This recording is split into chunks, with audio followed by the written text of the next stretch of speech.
And a group based right here in Huntsville is working to help folks in Tennessee this weekend. Gulf Coast Disaster Relief is collecting personal hygiene items to give to people in need, and they'll also offer some relief to volunteers already hard at work there. Our Mary Stackhouse has the details.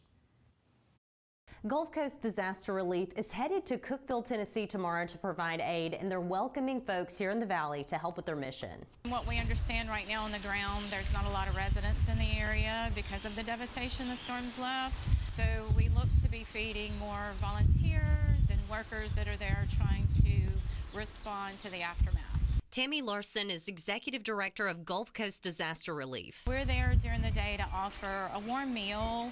The highs this weekend are in the 40s, so it's going to be quite chilly. A small act of kindness to show appreciation for crews and volunteers working hard there. We've been told that the roads are still impassable in many of the places, so volunteers are currently having to be bussed into the area. In all, Gulf Coast Disaster Relief plans to serve 1,200 meals this weekend. Their partner group is Disaster Assistance, a disaster relief leg of the Church of Christ who's now feeding folks and providing assistance. They're also collecting personal hygiene items to distribute while they're in Tennessee, and also items for kids like coloring books and puzzles. You can find out more by heading to rocketcitynow.com. Putting the Valley first, Mary Stackhouse, WZDX News.